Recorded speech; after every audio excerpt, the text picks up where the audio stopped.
এবারে তৃণমূল সরকারের পতন নিশ্চিত, এটাও লিখে রাখুন।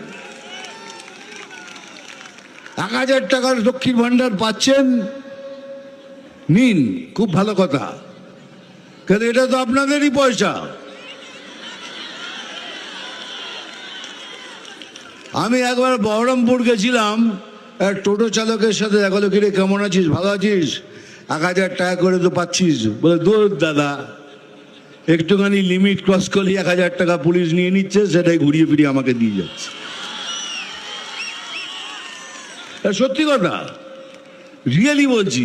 আমাকে বললো জবাবে, তাহলে আপনার টাকা আপনাকে ফিরিয়ে দিচ্ছে, কিন্তু একবার ভেবেছেন 1000 টাকা তো নিচ্ছেন, খুব ভালো, কিন্তু আপনার যে ছেলেটা, যার বিবেক আছে, যে এইসব কূটনীতি দুর্নীতি করতে চায় না, সে ঘরে বেকার বসে আছে, একবার ভেবেছেন? আপনার মেয়েটা ঘরে বসে আছে, একবার ভেবেছেন? আপনার স্বামী বেকার বসে আছে, একবার ভেবেছেন? আপনার পীড়িত বাবা মা বাড়িতে বসে আছে, ভেবেছেন?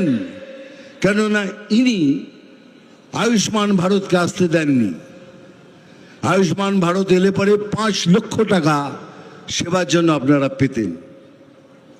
অনেক লোক পায়, পুরো ভারতবর্ষের লোক পাচ্ছে, কিন্তু বাংলার লোক পাচ্ছেন না। কেন? উনি আটকে দিয়েছে, আয়ুষ্মান ভারত হতে দেব না।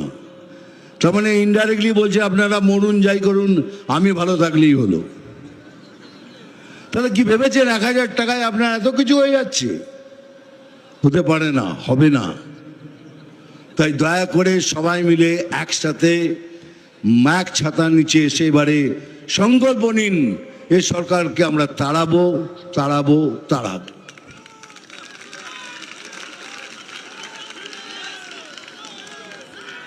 বেশি কথা আমি বলি না, কাজের কথা বলি। এবার কাজের কথা শেষ, এবার ডায়লগ বলবো।